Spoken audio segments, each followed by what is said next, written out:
지금 코로나 바이러스로 인해 가지고 전 세계가 지금 혼란에 빠지고 또 뭐 몸살을 앓고 있다 이런 표현이 과장이 아닐 정도로 혼미한 과정을 지금 거치고 있는데, 이제 문제는 지금도 어렵지만 앞으로가 더 문제라는 것입니다. 많은 전문가들 이야기를 들어보니까 이제 이 코로나 바이러스가 앞으로의 우리 인간들의 삶에 엄청난 변화와 또 혼란을 가져다 줄 것이다, 뭐 이런 예측들을 하는 것을 보았습니다. 이제 인류는 코로나 바이러스를 중심으로 비포 코로나, 애프터 코로나, 이렇게 이 코로나 바이러스가 그 인류의 시간을 가르는 그런 분기점이 될 것이다, 이런 분석을 하는 정도로 지금 많은 예측들이 오가고 있는 것이 현실입니다. 사실 이 코로나 바이러스 이전에도 인공지능, 이 AI의 출현으로 인해 가지고 우리 모두가 다 불안한 요소들을 다 감지하고 있었습니다. 이제 이 AI의 출현으로 미래의 대량 실직이 예고가 된다, 인간들의 이 위상은 점점 위축이 될 것이다, 뭐 이런 참 어두운 전망들을 많이 내놓고 있는 그 와중에 이 코로나 바이러스가 지금 툭 튀어나온 거 아니겠습니까? 그러다 보니까 모든 사람들 내면에 이 미래에 대한 염려와 두려움, 이런 것들이 다 자리 잡고 있는 게 현실입니다. 우리 목회자들도 예외가 아닙니다. 제가 많은 동료 목회자들을 만나 대화를 해보면 걱정들을 많이 하고 있습니다. 이렇게 가정에서 편하게 예배를 드리는 게 이게 익숙해져 버렸기 때문에 이제 정성을 다해가지고 그렇게 교회로 와서 예배 드리는 이런 일을 과연 이제 계속 이게 할 수 있을까? 특별히 우리 젊은이들은 이 인터넷 환경이 너무나 익숙하기 때문에 이제 이렇게 그 온라인으로 예배 드리는 여기에 너무 이제 익숙해져 버리는 건 아닌가? 그러니까 이런 염려들의 소리를 많이들 이제 나누는 것을 제가 듣고 보고 있습니다. 사실 그런 염려는 저도 마찬가지로 가지고 있습니다. 그랬는데 제 마음에 이런 염려들을 좀 불식시킨다 그럴까요? 그런 어느 초등학교 교사 이야기를 제가 글로 읽었는데 이게 참 마음에 동의가 되는 것을 제가 경험을 했습니다. 어느 초등학교 동창들이 이제 오랜만에 만난 겁니다. 다 이제 직장 생활을 하고 자기 분야가 있는데 그날 대화 주제가 이런 거였다고 합니다. 인공지능 AI가 과연 우리 일자리를 빼앗을 것인가? 이제 뭐 거기에 각각의 자기 이제 직업을 따라 가지고 보는 관점이 다 다를 수 있는데요. 그런 대화가 한참 오가고 있는데 초등학교 교사인, 현직 교사인 친구가 굉장히 중요한 한마디를 망설임 없이 하더라는 겁니다. 무슨 얘기를 하는가 하니까 이 인공지능 AI가 절대 인간 교사를 대체할 수 없다고 생각한다, 너무나 확신에 찬 이야기를 하는 겁니다. 그 주장이 어떤 내용인가 보니까 이런 겁니다. 설사 이 수업 내용을 온라인 강의로 틀어주더라도 이 아이들을 교실에 앉혀서 수업을 듣게 만드는 역할은 사람 교사 말고는 아무도 할 수 없는 일이다. 이게 참 일리가 있는 이야기 아니겠습니까? 아무리 뭐 인공지능이 대단한 지식을 가르쳐 준다 하더라도 이 만남, 이 대면과 대면에서의 그런 인격적인 성장을 돕는 거는 사람 교사가 아니고는 인공지능이 할 수 없다는 그 이야기거든요. 저는 그 얘기를, 그 글을 보면서 교회의 역할도 마찬가지라는 생각이 들었습니다. 요즘에 언택트라는 이런 용어가 자주 되뇌어지는데요. 한마디로 말해서 이제 인류는 코로나 바이러스가 끝나더라도 비대면, 비접촉, 다시 말해서 이제 사람과 사람이 직접 만나지 않는 것이 트렌드가 될 것이다, 이런 미래에 대한 분석이 이제 이 언택트라는 단어로서 이게 표현이 되는데요. 그야말로 이제 뭐 사람과 사람을 직접 만나지 않아도 요즘엔 뭐 전부 다 이제 배달해서 음식은 뭐 오래전부터 그랬고 이제는 물건 생필품 전부 이제 배달을 받는 시대다 보니까 이런 비대면 비접촉이 너무나 익숙한 시대가 올 거라는 건 저도 뭐 예측을 합니다만 그것 때문에 교회가 어려워진다고 생각하지 않습니다. 오히려 지금부터 교회가 진짜 제대로 된 이 사람과 사람 사이의 따뜻함, 사람과 사람 사이의 대화 속에서 나타나는 치료, 이런 것들을 드러내 보여줄 때라고 생각을 합니다. 그래서 이제 뭐 교회에 이제 사람이 안 오면 어떡하나 이런 걱정을 하기보다는 지금까지의 우리가 관행적으로 익숙한 것들을 교정하고 고쳐야 될 것들이 없는가, 이거를 좀 반성하면서 또 하나님께 회개하는 시간이 필요하다고 생각을 합니다. 지금 저희가 코로나 바이러스 때문에 모여서 예배를 드리지 않은 지가 한 달 반 정도 지났는데요, 뭐 들려지는 이야기들마다 지금 이 만남의 목마름입니다. 어떤 성도님이 이제 우리가 주일날 예배 드리는 송림중고등학교를 지나가게 되셨나 봅니다. 차를 몰고 그 송림중고등학교를 지나가시는데 눈물이 핀 도시더라는 겁니다. 여러분, 그 성도님이 뭐 건물이 그리웠겠습니까? 그 건물을 보니까 그냥 영감이 쏟아져서 마음이 뭉클했겠습니까? 건물이 아니라 그 건물 안에서 이루어졌던 그 만남과 만남의 기쁨, 사람과 사람 사이에 손을 잡아줄 때의 그 감동, 그 교제, 이것들이 생각이 나니까 눈물이 핑 도는 거 아니겠습니까? 그렇기 때문에 저는 그런 생각을 해봅니다. 이제 한 교회를 담임하는 목사로서 제가 이런 부분에서 한 성도 한 성도를 그저 뭐 AI가 설교하듯이, 인공지능이 설교하듯이 아무런 마음에 영감이 없는, 감동이 없는 이런 설교자가 아니라, 인공지능이 절대로 할 수 없는, 거기에 한 영혼을 향한 사랑이 담겨 있고, 이 만남과 만남 속에서 어떻게 쓰든 주님의 사랑으로 그를 보듬어 주고자 하는 이런 영혼이 담겨져 있는 그런 교회 안에서의 만남을 어떻게 해서든지 우리가 추구하고 그것을 이루어내도록 해야 되겠다. 이런 맥락으로 저는 부활주의를 앞둔 지난 한 주 내내 마음에 많은 질문을 가졌습니다. 정말 어렵고 힘든 터널을 지금 나라적으로, 민족적으로 지금 거치고 있는데, 이럴 때 교회가 해야 할 일이 뭘까? 교회가 할 수 있는 사명이 뭘까? 그런 생각을 가지면서 이제 이 성경 두 군데를 제가 집중적으로 묵상을 하는 시간을 가졌습니다. 한 군데는 예수님의 부활 이후의 행적을 담은 여러 성경들을 제가 찾아보고, 그러다가 제가 발견한 게 오늘 본문 사도행전 1장 3절입니다. 그래서 이 사도행전 1장 3절을 그 중심으로 해서 말씀을 묵상을 했고요. 그런가 하면은 구약에 나와 있는 열왕기 하 4장, 이 말씀을 제가 또 묵상을 하면서 거기서 하나님의 메시지를 발견하려고 애를 썼는데, 그래서 오늘 설교 본문을 이제 이 두 군데를 제가 본문으로 잡은 것입니다. 오늘 말씀을 제가 전개를 하는 과정에서 이제 이 본문으로 삼은 두 구절에서 우리 한국교회가 나아가야 될 방향, 또 우리 모든 성도님들이 꿈꾸면서 기도해야 될 그런 어떤 대안들을 함께 나눌 수 있지 않을까, 그런 생각을 해봅니다. 오늘 본문에서 우리가 발견하는 두 가지 대안 중에 첫 번째 대안이 뭐냐 하니까, 이 부활신앙으로 무장하기, 부활신앙의 기쁨과 감격을 회복하기, 이것이 우리가 반드시 회복해야 될 대안이라고 저는 생각을 합니다.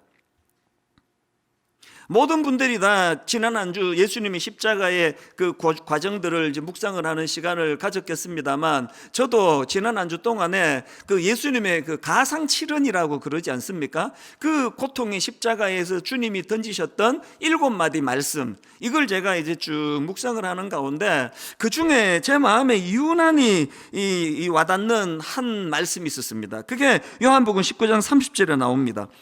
예수께서 신포도주를 받으신 후에 이르시되 다 이루었다 하시고 머리를 숙이니 영혼이 떠나가시니라. 이게 얼마나 제게 은혜가 됐는지 모릅니다. 다 이루었다. 그리고는 이제 십자가를 지시고 오늘 부활주일에 주님께서 부활하심으로 주님의 이 2000년 전에 이 땅에서의 사역 역할이 참 아름답게 완성이 되고 이루어지신 것을 볼 수가 있지 않습니까? 근데 제가 지난 주일날 이제 어디에다 초점을 두고 묵상을 했는가 하니까요, 이렇게 예수님께서 십자가에서 다 이루었다 선언하심으로 2000년 전 이 땅에서 주님이 하셔야 했던 그 모든 일들을 남김없이 다 하셨는데, 그렇다면은 이제 십자가 지시고 부활하시고 바로 성천하셔도 되지 않습니까? 다 이루셨으니까. 왜 성천하지 않으시고 무려 40일간을 이 땅에 더 머무셨을까? 바로 이 질문에 대한 답을 요약적으로 해놓고 있는 게 사도행전 2장 3절이라는 사실입니다. 자, 보시겠습니까? 그가 고난받으신 후에 그 십자가를 이야기하는 거 아닙니까?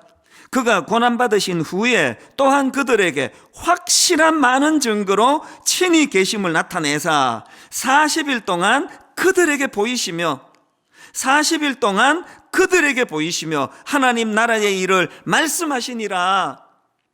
이게 너무나 지난주 제 마음에 선명한 메시지로 다가왔습니다. 왜 예수님이 당신의 역할이 다 끝나셨음에도 성천하지 않으셨다고요? 40일 동안 그들에게 보이시며 부활하신 주님이 그들에게 나타내 보이심으로 말미암아 예수님의 제자들과 또 그 여인들에게 부활신앙으로 무장할 수 있도록 주님이 도우시기를 원하셨다는 겁니다. 보통 이제 사도행전에서 그 사도를 위시한 수많은 일꾼들이 엄청난 능력의 그런 그 사역들을 펼칠 수 있게 된 거는 사도행전 2장에 나와 있는 예수 그리스도 성령님의 강력한 역사하심, 성령 충만을 경험했기 때문에 성령의 능력으로 무장했기 때문에 그 수많은 사도들과 일꾼들이 능력 있는 사역을 펼칠 수 있게 되었다. 그렇게 분석을 하는데요. 100% 동의를 합니다. 그 옳은 분석이에요. 그런데 제가 이번 주간에 이제 이 흐름적으로 제자들이 경험했던 역사적인 흐름을 보니까요, 사도행전 2장에서 그들이 부활하신 주님을 그 사도행전 2장에서 이제 성령 충만을 경험하기 이전에 1장 3절에서 먼저 경험한 것이 부활하신 예수님의 나타나심을 목도한 거라는 사실입니다. 신학적으로야 이 둘을 구분할 수 없습니다만 그냥 그들이 경험한 그 역사적인 서술로 보니까 이게 참 또 다른 의미를 가져다 주는 것을 제가 느꼈습니다. 여러분, 오늘 우리 모든 그리스도인들이 성령 충만함으로 이 시대와 민족을 섬기는 일을 행하기를 원하신다면 사도들이 경험했던 부활하신 예수님 40일 동안 그들에게 나타내 보이시는 이 은혜, 그것을 경험한 이 부활하신 주님을 만나는 마음의 감동, 이 감동이 회복되기를 바랍니다. 이 부활하신 주님을 경험한 그 감동으로 평생을 외길 인생, 참 시대와 민족을 섬기는 사역을 했던 대표적인 인물이 사도 바울 아닙니까? 저는 이 고린도전서 15장에서 사도 바울이 가졌던 그 감동의 그 외침이 참 마음에 얼마나 울림이 되는지 모릅니다. 자, 고린도전서 15장 4절부터 8절까지 해서 이 사도 바울의 그 감동을 좀 느끼면서 한번 제가 읽어 드릴 테니까 한번 들어보시기 바랍니다. 장사 지낸 바 되셨다가 성경대로 사흘 만에 다시 살아나사 게바에게 보이시고 후에 12제자에게와 그 후에 500여 형제에게 일시에 보이셨나니 그 중에 지금까지 대다수는 살아있고 어떤 사람은 잠들었으며 그 후에 야고보에게 보이셨으며 그 후에 모든 사도에게와 맨 나중에 만삭되지 못하여 난 자 같은 내게도 보이셨느니라. 맨 나중에 만삭되지 못하여 난 자 같은 내게도 보이셨느니라. 여러분, 예수 그리스도께서 다 이루었다, 십자가상에서 이 땅에서의 모든 사역과 역할을 다 감당하셨지만 성천하지 아니하시고 40일 동안 그들에게 보이시며의 이 주님의 사랑의 정신이 주님의 제자들인 사도들에게 영향을 미치셨고, 이제 시간이 흘러 주님의 제자도 아니고 오히려 주님을 핍박하던 사도 바울에게도 이것이 은혜와 능력으로 나타나셨고, 2000년이 지난 저에게 이 시대의 제 삶 속에서 너무나 어려운 바닥을 헤매고 있을 때 주님의 나타내 보이시는 그 은혜 때문에 제 인생도 바뀌게 된 이 수많은 역사들이 흘러가고 있는 거 아닙니까? 그렇기 때문에 우리가 부활주일날 함께 모여 예배드리지 못하고 계란을 나누지 못하는 아쉬움, 이런 거 참 아쉽지만요, 그런 것들을 뛰어넘어 오늘 예배드리는 현장, 오늘 예배를 함께 드리는 가정 그 안에 나타내 보여주시는 하나님의 은혜, 나타내 보여주시는 부활하신 주님의 은혜를 경험하면서 그것을 감격하면서 그렇게 드려지는 부활절 예배가 되기를 바랍니다.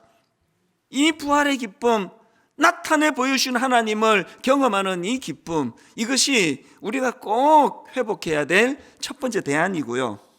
그런가 하면 두 번째 대안이 뭐냐? 그렇게 회복된 부활신앙이라면 둘째, 그 부활신앙으로 시대와 세상을 섬겨야 한다는 사실입니다. 제가 지난주에 그 사도행전 1장 3절과 더불어 열왕기하 4장을 묵상했다고 말씀을 드렸는데요, 열왕기하 4장에 어떤 사건이 기록되어 있는가 하니까 이 수넴 여인의 외아들입니다. 너무너무 어렵게 낳은, 귀하게 낳은 외아들인데요, 그 아들이 죽습니다. 이런 절망을 기록해 놓은 게 이게 열왕기하 4장인데요. 자, 열왕기하 4장 18절, 그 비극적인 사건이 이렇게 시작을 합니다. 그 아이가 자라매 하루는 추수꾼들에게 나가서 그의 아버지에게 이르렀더니 그의 아버지에게 이르되 내 머리야 하는지라. 그랬더니 20절, 곧 어머니에게로 데려갔더니 낮까지 어머니의 무릎에 앉아 있다가 죽은지라. 제가 지난주 이 말씀들을 쭉 묵상을 하면서 여기 나와 있는 이 낮까지 이 표현을 보니까 그 아들이 해가 지기 전에 죽은 걸 알 수가 있지 않습니까? 뭐 졸지에 일어난 일이에요. 그래서 저는 여기 나와 있는 그 열왕기하 4장 18절에 그 아이가 자라매 하루는, 여러분, 이런 절망적인 고통스러운 사건은요 갑자기 오는 거예요.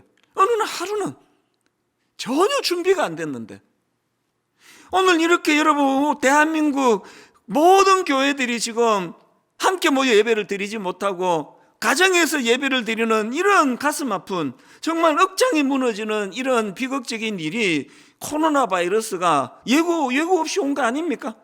어느 날 갑자기 뭐 중국에서 뭔 일이 있다 그러더니 불쑥 찾아온 거예요. 하루는. 그러면 바로 그것이 낮까지라는 표현으로 연결이 돼가지고 이 수많은 인생이 이 갑자기 찾아온 고통스러운 일들 때문에 절규하는 거 아닙니까?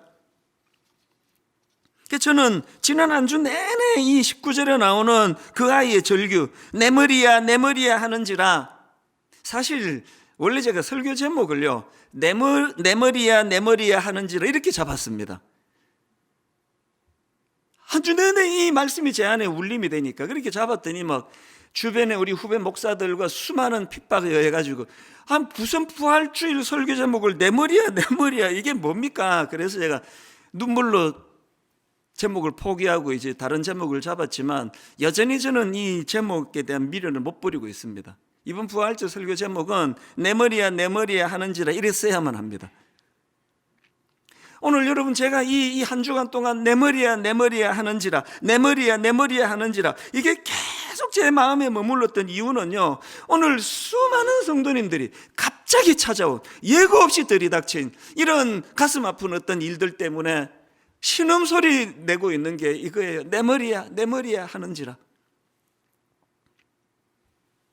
이렇게 갑자기 찾아온 절망적인 사건을 지금 수넴 여인이 겪고 있는데요, 그런데 이제 이런 그 여인의 아들이 죽는 비극이 발생한 것을 하나님의 사람 선지자 엘리사가 이제 그 아들을 살려냅니다. 더 정확하게 표현을 하자면 여호와 하나님께서 엘리사 선지자를 통하여 그 아들을 살려내십니다. 근데 제가 이 본문을 좀 주목하는 거는요, 하나님이 그 아들을 살려내시고 그 여인의 눈물을 거두시는 과정에서 두 인물이 등장을 하는데 너무나 대조적인 인물이에요. 한 인물은 하나님의 그 부활의 역사, 살려내시는 능력을 이루어내는데 수종을 든 엘리사고요. 그 한 명은, 또 다른 한 명은 그의 시종 게하시입니다. 제 원고에는요, 이 파란 글씨로 이렇게 구분을 해두었습니다. 살리는 엘리사, 살리지 못하는 게하시. 이게 참 의미가 있더라고요. 그 한 주간 제가 묵상을 하면서 이 무능력한 게하시와 하나님의 역사를 참 수종들며 보필했던 능력의 엘리사 선지자를 비교해 보니까 거기에 참 많은 메시지가 있는 걸 발견했습니다. 몇 가지로 제가 한번 비교를 해보려고 하는데요, 첫 번째로 엘리사와 게하시를 이렇게 규정지어 비교할 수가 있습니다. 냉정한 게하시, 따뜻한 엘리사. 냉정한 게하시 대 따뜻한 엘리사. 자, 열왕기하 4장 27절을 보십시오. 산에 이르러 하나님의 사람에게 나아가서 그 발을 아는지라 게하시가 가까이 와서 그를 물리치고자 하매. 이게 지금 어떤 배경을 둔 말씀인가 하면은요, 상상을 해보세요. 이게 그냥 느닷없이 들이닥친 비극적인 불행으로 말미암아 아들이 죽어버렸습니다. 뭐 자식 키우는 부모 뭐 다 그 심정을 공감할 수 있는 거 아닙니까? 뭐 이 수넴 여인이 지금 뭐 이게 뭐 앞이 보이지 않은 거예요. 뭐 정신이 없는 겁니다. 그래서 이제 막 그 하나님의 사람 엘리사가 있다. 그에게 가서 막 그냥 그 발을 아는지라 이 표현 안에 그 여인의 뭐 혼면이 다 담겨 있는 거 아닙니까? 그랬더니 이 냉정한 게하시 한마디로 물리쳐 버립니다. 게하시가 가까이 와서 그를 물리치고자 하며. 이런 냉정한 게하시에 비해 가지고 참 엘리사의 그 따뜻함을 느낄 수 있는 말씀이 27절 세 번 욕을 한번 보십시오. 게하시가 그 여인을 떼어 놓으려고 다가갔으나 하나님의 사람이 말리면서 말하였다. 그대로 두어라. 그대로 두어라. 여인의 마음속에 무엇인가 쓰라린 괴로움이 있는 것 같구나.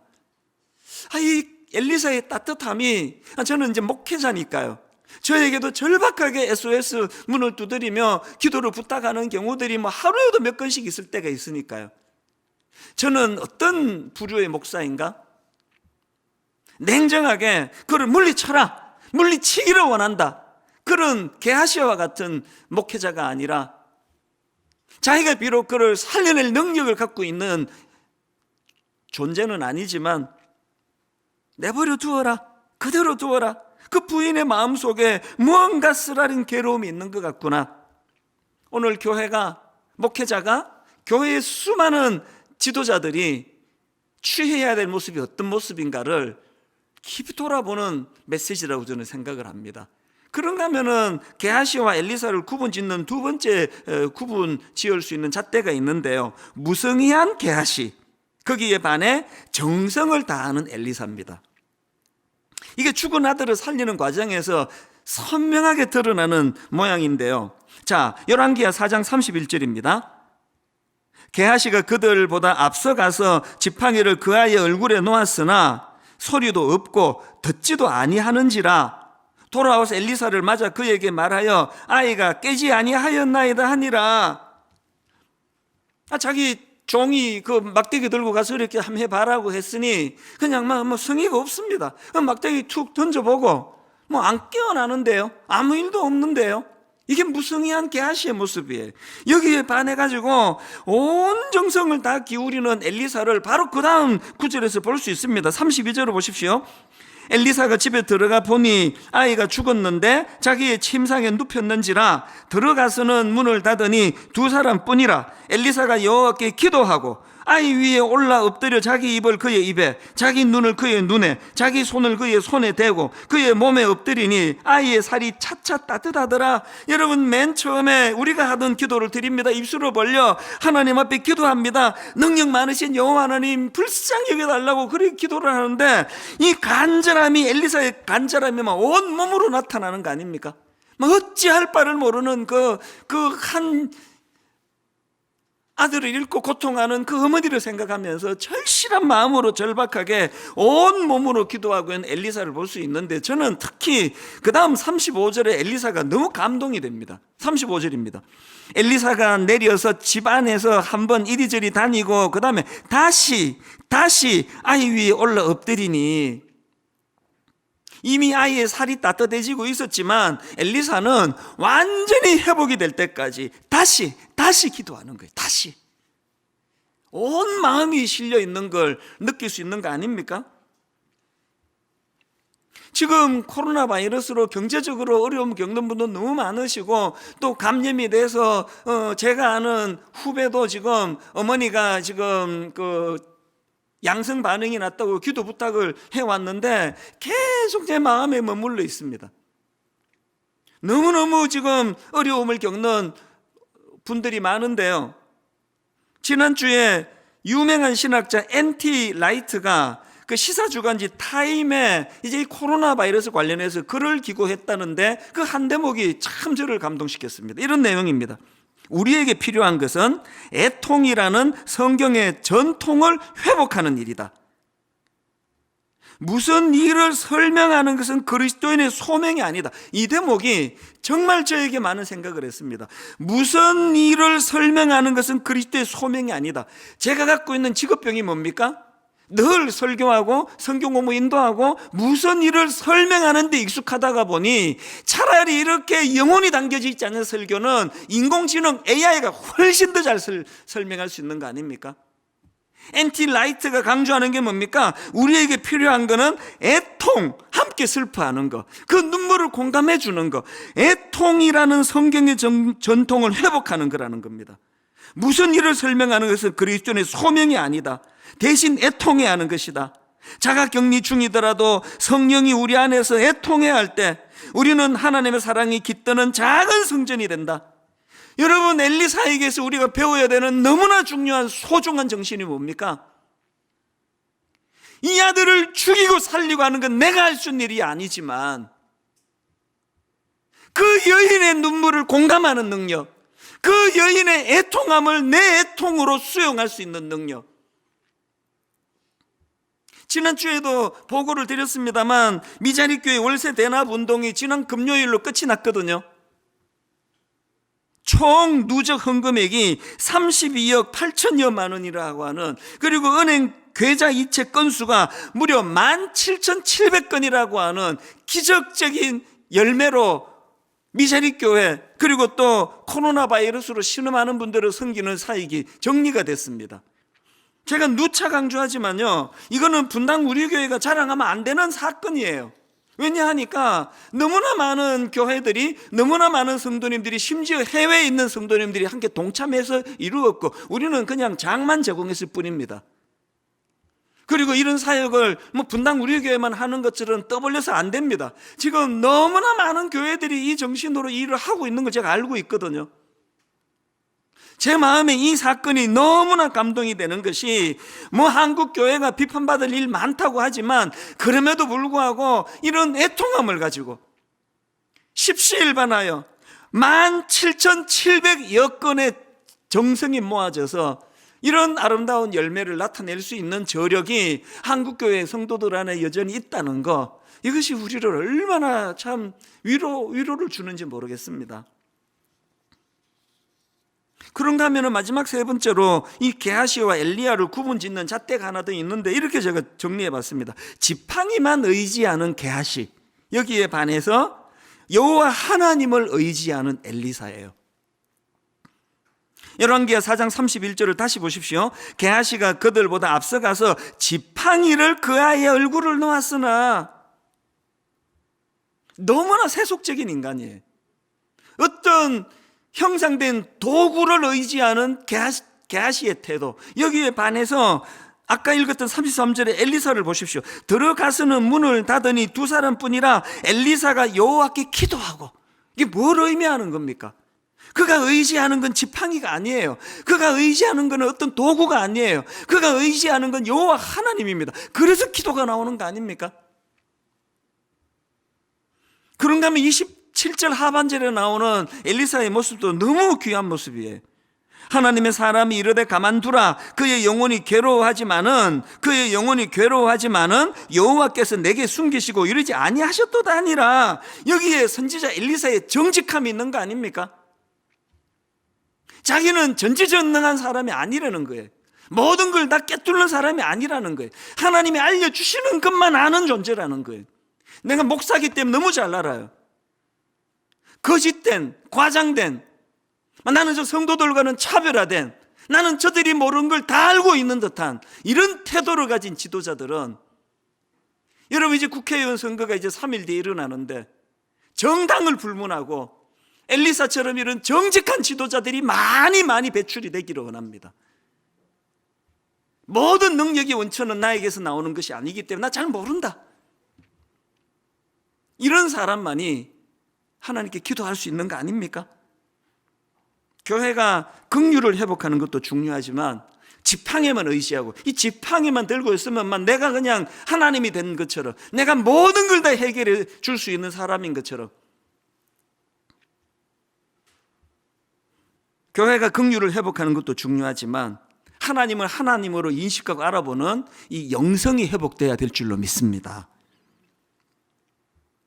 지난주에 저는 이렇게 엘리사라는 인물과 게하시라는 인물을 가지고 쭉 정리를 하면서 하나님 정말 이 교회가 게하시와 같은 냉정하고 무성의하고 그렇게 지팡이만 의지하는 세속적인 태도를 가진 사람들이 모인 공동체가 아니라 엘리사처럼 따뜻하고 정성을 다하고 뭐 하나님이 살려주실지 안 살려주실지 나는 알지 못하지만 나는 온 정성을 다하여 애통함으로 그렇게 나는 섬기기를 원한다. 교회가 이런 엘리사의 정신을 회복할 때 참 어려움을 당하는 우리 이 대한민국을 살려내는 도구가 될 줄로 믿습니다. 이런 점에서 저는 우리 성도님들께 지금 우리가 추진하고 있는 1만 수도 파송 운동과 가평 우리 마을을 위하여 이제 본격적으로 기도해야 될 때가 왔다는 것을 좀 알리고 싶습니다. 여러분, 1만 수도 파송 운동이요, 단순히 이제 우리 교회 출석 숫자를 5,000명 이하로 줄이는 게 목표다, 그렇게 생각하시면 큰일 납니다. 숫자 줄이는 게 문제가 아니라 이제 세워지게 될 이 30개 교회가 정말 이 엘리사 선지자의 정신을 가지고 시대를 섬길 수 있는 교회가 되게 해달라고 기도하셔야 됩니다. 그래서 이제 제가 가장 중요하게 생각하는 건 이 30교회의 청빙받아 교회를 섬기게 될 담임 목사님을 제대로 세우는 거예요. 우리 교육자들 중에서 15명을 이제 세우게 되고 외부에서 15명의 신실한 목사님들을 지금 우리가 청빙을 해야 되는데요. 다음 주일날에 제가 좀 구체적으로 이제 이 방안을 좀 기도 제목으로 나눌 계획을 갖고 있습니다. 기도하셔야 됩니다. 좋은 엘리사 선지자의 정신을 가진 지도자가 30개 교회를 담임하게 해 주시기를 원합니다. 그런가 하면은 또 한 가지 기도해 주셔야 됩니다. 가평 우리 마을, 연로하신 한 할머니 권사님의 눈물이 배어 있고 땀이 배어 있고 그 수고한 결정체의 그 엄청난 참 그 귀한 물질을, 재산을 약자를 위해서 쓰달라고 하는 그 마음으로 출발한 게 가평 우리 마을이고요. 그런가 하면은 가평에 2만 평의 땅, 이거 우리 자식한테 물려주면 그 아이 망친다, 그렇게 의미 있게 써달라고 어떤 또 젊은 부부께서 기증해 주신 그곳으로 시작한 게 가평 우리 마을인데요. 내년 가을쯤엔 이제 오픈이 될 걸로 예측을 하는데 지금부터 기도하셔야 됩니다. 여러분, 가평 우리 마을에 거기에 정말 생명을 살리는 하나님의 도구가 되는 그런 공간이 되게 해달라고 기도하셔야 됩니다. 거기에 육안으로 보기에 그 숙박시설이 있고, 거기에 육안으로 보기에 또 무슨 커피숍이 있고, 육안으로 보기에 뭐 오솔길이 있고 잔디가 심어져 있고, 이런 것들로서는 차별화가 되지 않습니다. 어떻게든지 간에 가평 우리 마을이 이 엘리사의 섬김의 정신이 살아있어 절망하는 그 수냄 여인을 치유하는 그런 공간이 되기를 원합니다. 저는 가평 우리 마을이 마음으로 설레는 꿈을 갖고 있습니다. 우리 장애인 청년과 비장애인 청년들이 지식이 많이 없고 경험이 많이 없고 세상 많이 못 살아본 젊은이들이지만 그들이 장애인과 비장애인이 손을 맞잡고 그 동산을 꾸려나가는 그 공간을 저는 너무나 상상하며 꿈을 꾸고 있습니다. 그런가 하면은 기성세대, 다음 세대 할 것 없이 그곳은 정말 치유의 동산이 되기를 원합니다.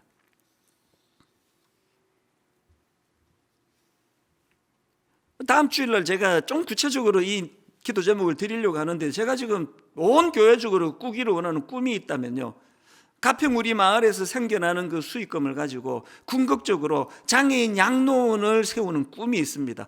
이런 표현이 뭐 적절한 표현인지 아닌지는 모르겠습니다만, 이제 연세가 들어가는 장애인들에게 그 부모님들이 최근에도 들어보니까요, 80대 그 아버지가 50대 장애인 자녀를 놓고 너무나 근심을 하고 있다는 이야기를 제가 들었거든요.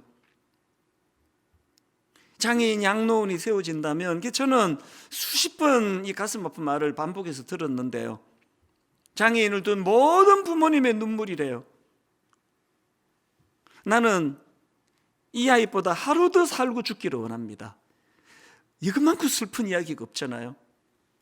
가평 우리 마을에서 이제 한심하고 자녀를 맡길 수 있는 그런 장애인 양로원의 꿈, 이 꿈을 우리가 같이 꾼다 할 때 거기에 하나님이 기뻐하시는 엘리사의 심정이 녹아나는 줄로 믿습니다. 그래서 제가 오늘 여러분 부탁이 하나 있는데요, 우리 홈페이지에 들어오셔가지고 두 가지를 해주셔야 됩니다. 하나는 뭐냐, 이 가평무리 마을이 어떤 동산이 되기를 원하는지를, 이런 동산이 되면 좋겠다, 이런 것들을 여러분들이 좀 아이디어를 제공해 주시고요. 두 번째 부탁은 각 분야의 전문가들의 조언이 필요합니다. 여기 숙박시설은 어떻게 운영하는 게 영감이 묻어나고, 여기에 그 커피숍은 세상의 화려한 커피숍과는 차별화된 치유가 일어날 수 있는 그런 커피숍이 될 수 있는지, 이걸 어떻게 운영을 해야 되는지, 장애인은 어떤 일을 하고 비장애인은 무슨 일에 또 종사를 하고, 그 오솔길 하나하나에 그냥 향기 나는 나무가 심어져서 좋은 것이 아니라 그 동산 하나에 창조지수로 느낄 수 있는 이런 것들을 만들기 위해 전문가들의 도움이 필요합니다. 어제 오전에도요, 이 일을 위하여 참 마음을 써주시는 전문가 카피라이터 두 분을 만나 대화를 하면서 그 전문성에 너무 감사했고 그 정성에 너무 감사했습니다. 여러분 이거 아십니까? 가평우리 마을을 지금 설계해 주신 교수님이, 건국대 교수님이요, 은퇴하셨지만 뿌띠 프랑스라고 하는 너무나 명소, 이걸 설계해 주신 분이세요. 그 교수님이 고맙게도 지난 몇 년 동안에 재능 기부, 이 의미를 크게 보셔가지고 지금도 일주일에 한 번씩 공사 현장에 가셔서 그렇게 섬기고 계시는 분이에요. 너무나 이 전문가에게 아무런 그 사례비를 드리지 못하는 게 인간적으로는 너무너무 죄송하지만, 이런 전문가들의 땀이, 수고가 이제 하나님께서 기뻐하시는 치유가 일어나는, 세상과는 너무나 차별화된 그런 동산으로 만드는 밑거름이 되지 않을까, 그런 생각을 하게 됩니다. 오늘 드려질 부활주일 헌금, 이제 전액을 가평우리 마을을 위하여 이제 사용하기로 그렇게 저희가 결의를 했습니다. 결론을 맺습니다. 앞에서 말씀드렸지만 그동안 한 달 가까이 진행되어 오던 코로나 바이러스와 미자리 교회 월세 대납 운동을 은혜롭게 잘 마무리가 됐는데요, 제가 어제 최종 보고를 들어보니까 이 신청서를 제출해 주신 미자리 교회가 무려 5천여 교회예요. 교단을 불문하고 제비뽑기로 지원교회를 선정을 했는데요, 약 이리저리 다 합쳐서 900여 교회를 섬길 수 있게 된 거 너무나 감사하게 생각합니다. 그런데 여러분, 조금 결산을 하는 어제 저녁 무렵이에요. 이 일을 담당하던 교역자가 짧은 메일을 한 통 보내왔는데 마음이 먹먹해지는 것을 경험했습니다. 그 짧은 메일을 소개해드리고 오늘 말씀을 마치기를 원합니다. 내용이 이렇습니다. 점심 식사 후 서류 추첨된 몇몇 교회에 전화를 하던 중 한 교회는 목사님이 전화를 받지 않고 사모님이 받으시길래 사정을 물어보았습니다. 목사님이 주중에 건설 일용직에서 노동을 하고 대리 운전을 하고 있어 전화를 잘 못 받으시기 때문에 사모님 번호를 적어두었다고 설명해 주셨습니다. 다시 남편 목사님 전화번호를 물어 목사님께 전화를 드렸더니 지원금 이야기는 꺼내지도 않았는데 그 목사님 전화를 잡고 한참을 통곡하고 우셔서 관로하고 옆에 있는 사람들에게 다 들릴 정도로 우셨습니다. 제가 참 민망하고 가슴이 먹먹했습니다.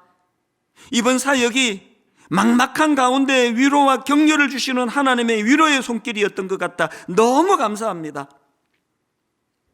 제가 오늘 이 설교 제목을 절망과 회복의 갈림길이라고 정했는데요, 오늘도 주님을 향한 그 사랑의 믿음을 가지고 대리운전하시고 건설 일용직으로 노동을 하면서까지 영혼을 섬기시는 이 귀한 분들에게 부활의 기쁨을 같이 나누고 그들 손을 잡아드리고, 그런가 하면은 이런 교회들이 모여서 어려운 한국교회에, 한국사회에 대안을 제시하는 그런 교회의 꿈을, 저와 여러분 예배드리시는 모든 분들이 이 꿈을 가지고 부활 예배를 드리게 되기를 주님 이름으로 축원합니다. 오늘 저는 가장 아름다운 말씀의 결론을 맺기를 원하는데요, 우리 팀에서 너무너무 좋은 영상을 하나 만들었습니다.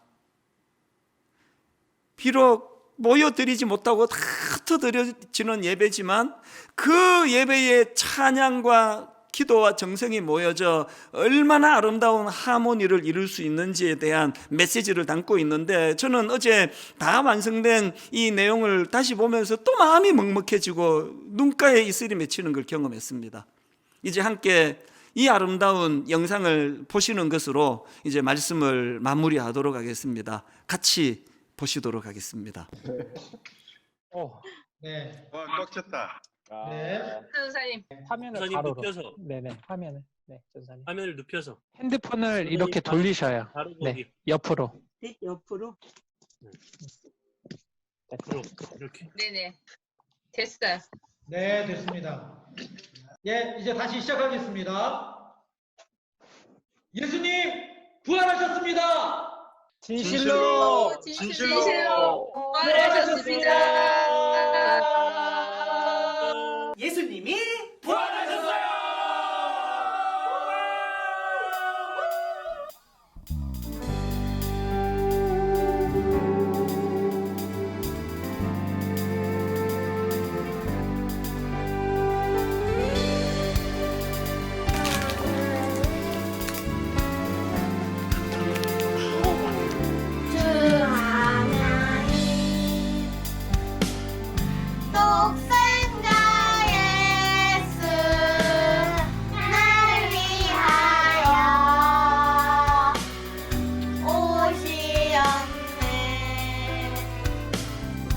내 모든 죄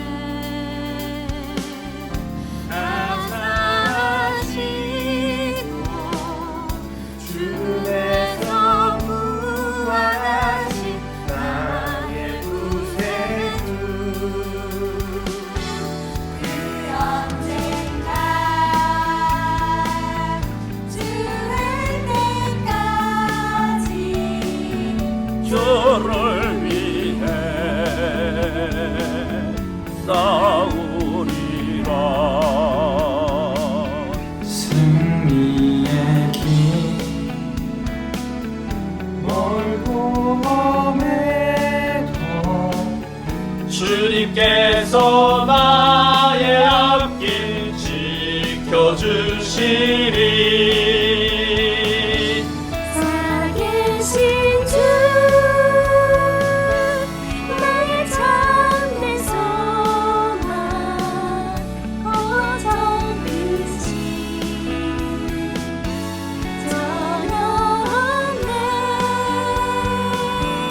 사랑을 주네 갈 길 인도하니 내 모든 삶의 기쁨 늘 충만하네.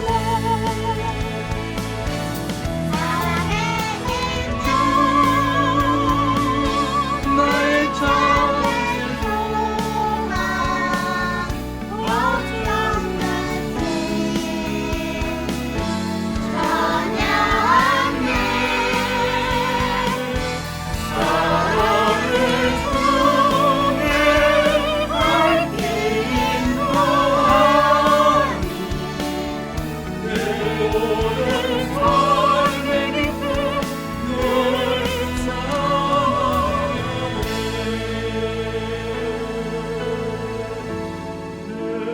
모든 삶의 기쁨 널 충만하네.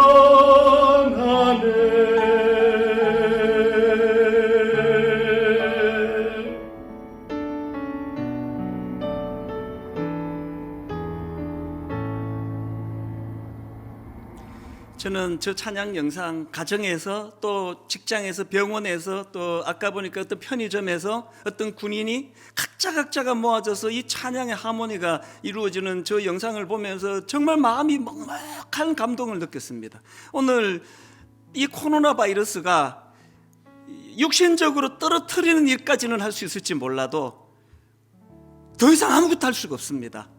각각의 주어진 그 예배 자리에서 각각의 목소리로 하나님을 찬양할 때 이것들이 하모니를 이루어 정말 이 곳곳에서 주님을 찬양하는 놀라운 역사가 일어날 줄로 믿습니다. 이제 다시 만나 부활의 기쁨을 노려야 할 그날을 우리가 기대하고 소망하면서 내게 맡겨진 그 자리, 또 내 할 일을 엘리사 선지자와 같이 감당하기 원합니다. 여러분 이 시간 같이 기도하실 때, 아버지 저도 사도 바울처럼, 하나님 저도 예수님의 그 제자들처럼 나타내 보여주시는 부활하신 주님을 경험하는 감격을 회복하기 원합니다. 그런가 하면 엘리사 선지자처럼 하나님 절망하여 우는 그 여인의 눈물을 닦아주는 그 죽은 아들을 살려내는 하나님의 도구가 되기를 원합니다. 여러분 이 나라와 민족을 위해 기도해야 될 때입니다. 국회의원 선거를 위하여 하나님 앞에 절박하게 맡기며 기도하기를 원합니다. 이제 이 시간 한번 이 부활의 기쁨과 우리에게 맡겨진 사명을 생각하며 통성으로 한 목소리로 같이 기도하기 원합니다. 같이 기도하시겠습니다. 살아계신 하나님 아버지, 하나님께서 십자가상에서 다 이루었다 말씀해 주시고 이미 하나님 이 땅에서의 역할을 충분히 감당하신 그 주님께서 성천을 미루시며 40일 동안 나타내 보여주시는 역사를, 은혜를 베풀어 주신 것 감사합니다. 아버지 그 사도들이, 예수님의 제자들이 나타내 보여주시는 그 주님의 아버지의 은혜를 경험하는 감격으로 살아갈 수 있을 것이, 하나님 사도 바울이 다메섹 도상에서 나타내 보여주시는 그 주님의 은혜를 경험했기 때문에 그 감격으로 일평생을 살아낼 수 있었던 것처럼 부활주일날 예배드리는 이 현장에 나타내 보여주시는 부활하신 주님을 경험하게 되기를 원합니다.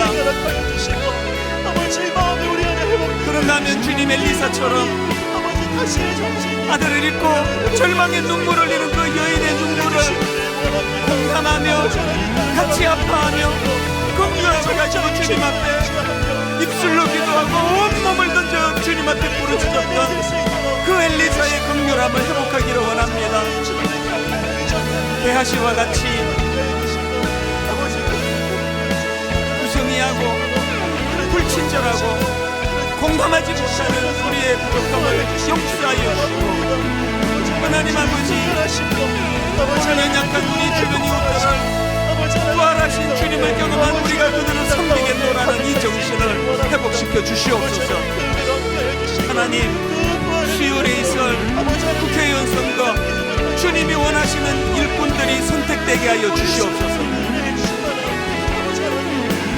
참으로 엘리사와 같은 지도자들이 많이 배출되도록 인도하여 주시옵소서. 하나님 아버지,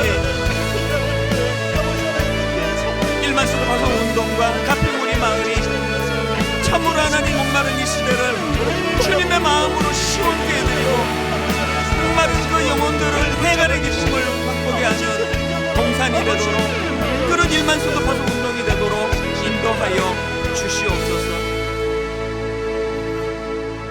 하나님 아버지, 비록 함께 모여 예배를 드리지 못하고 이곳저곳 뿔뿔이 분산되고 흩어져 드리는 예배지만, 아버지 그 영상에서 보여준 그 찬양의 그 모습처럼 우리의 삶의 현장 곳곳에서 주님을 사랑하는 마음으로 드려지는 이 예배가 천상의 하모니가 되도록 인도하여 주시옵소서. 오늘 하루 온종일 이 부활의 기쁨을 마음에 간직하고 사도 바울처럼 주님의 제자들, 그 사도들처럼 그 부활하신 주님이 나 같은 비천한 자도 만나 주셨노라고 하는 그 감격을 가지고 그렇게 이 시대와 민족을 향해 사명을 가지고 섬기는 그런 소명의 자리, 사명의 자리로 인도하여 주시옵소서. 그렇게 인도해 주시는 주님께 감사드리옵고 예수님 이름으로 기도드립니다. 아멘. 이제 그 영상을 위해서 수고하셨는데요, 이제 우리가 그걸 만들 차례입니다. 다 자리에서 일어나셔서 우리 가정에서, 삶의 자리에서 우리 아까 그 찬양을 우리가 불러드리기 원합니다. 주 하나님 독생자 예수 날 위하여 오시었네, 살아 계신 주. 우리가 손뼉치며 기뻐하며 이 찬양을 각각의 자리에서 울려 퍼지며 찬양을 드리기 원합니다.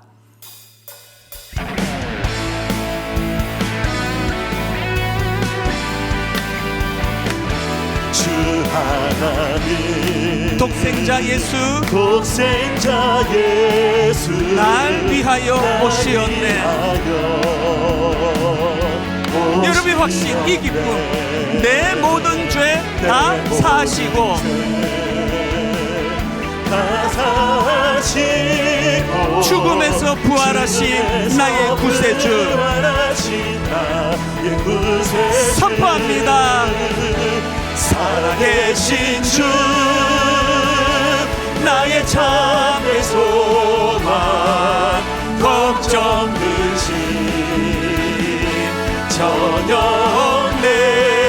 사랑의 주 사랑의 주 내 갈 길 인도하 내 모든 삶의 기쁨 모든 삶의 기쁨 늘 충만하네. 그 언젠가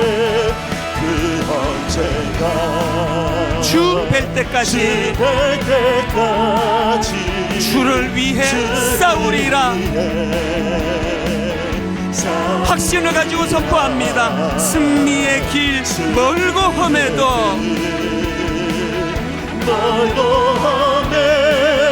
주님께서 나의 앞길 지켜주시리.